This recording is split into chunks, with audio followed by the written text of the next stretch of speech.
Hi everyone, welcome back to Hoopsa. Filming in a slightly different location today. I am home for Christmas. QPR, of course, were beaten 1-0 at home to Southampton yesterday afternoon, extending the Saints' unbeaten run to 50 matches in the Championship. As usual, let's talk about how Rangers performed. After a pretty patchy start to the season, including a winless September, Russell Martin has seemingly moulded a pretty consistent Southampton side. As I said, Southampton were 14 matches unbeaten going into this fixture, and I imagine, like Leeds United, the feeling amongst the fans is that had they started the season as strongly as they have for the rest of it, and if not for the incredible pace set by both Ipswich and Leicester City, they would be right up there in the automatics. But it's no surprise that this side has eventually got going. Despite the high value sales of the likes of Lavia, Livramento, James Ward-Prowse and Nathan Tella, they've been able to maintain and build upon a side that is really far above the standards of the rest of the league. Adam Armstrong, a comfortable goal scorer at this level, is the league's second top highest goal scorer with 12 goals, while Shea Adams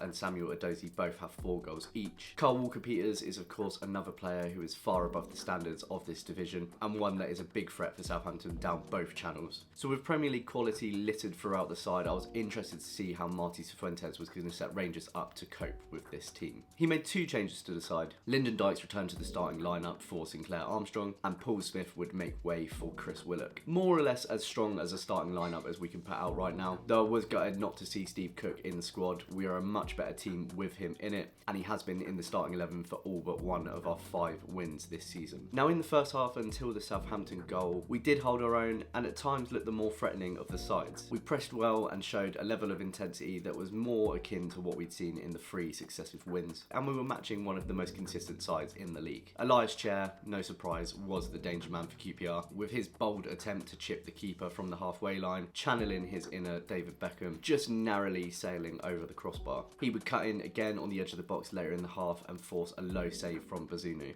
Andre Dazelle would also have an effort scrambled away by the Southampton defence, but on that 42nd minute, our high energy and intensity was completely undone by a needless foul from Dazelle. And of course it had to be early substitute and former R Ryan Manning who would send the ball into the box from the resulting free kick, before Adam Armstrong's nod to the back post would be tucked away by City loanee Harwood Bellis to score his second goal of the season. Frustrating on all counts, a free kick that should never have been conceded after a really bright start to the half, and one that should have been defended far better. We are really poor at defending set pieces, and Reggie Cannon was brushed away far too easily at that back post. The reality is though, despite our high work rate, we still had just 1 shot on target in the first half. And disappointingly, despite doubling our efforts overall in the second half, it was once again just 1 shot on target in the second 45 minutes. I felt we matched Southampton despite having very little of the ball, but we never really looked like scoring, which isn't the first or the last time that I'm going to be saying that this season. I did feel the subs were a little late in this game, and unfortunately they weren't able to really have the kind of impact that we've seen in the previous home wins under Marty. And I must say I felt that Paul Smith was a strange omission, though I can understand why defensively he might have worried about having him on the pitch. But without him or Armstrong in the team, we just have very, very little pace. In fact, I'd like to have seen Armstrong up front with Lyndon Dykes, rather than just swapping like for like.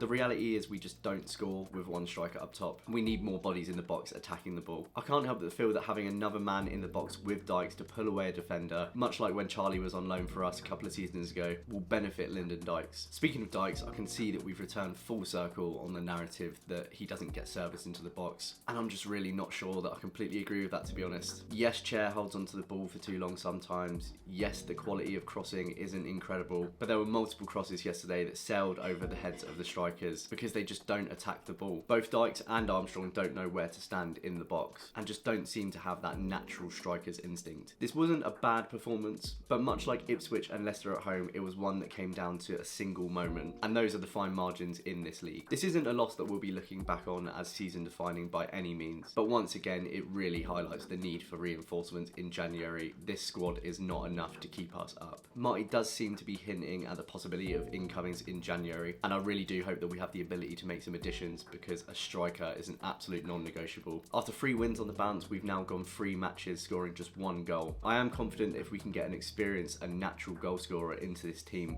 that the goals will come, but without one I'm really not sure that we have enough to claw out of the relegation zone. Of course it's Millwall away on Boxing Day, who are now winless in 6 in the league, and without any points yesterday that's become an incredibly important match ahead of our visit to Ipswich. We need to find a way of scoring and winning that match, because there were times yesterday when it looked like both Sheffield Wednesday and Rotherham were going to pick up points. In fact, when Sheffield Wednesday were leading Cardiff yesterday, they were just 1 point behind QPR, which weeks ago felt impossible.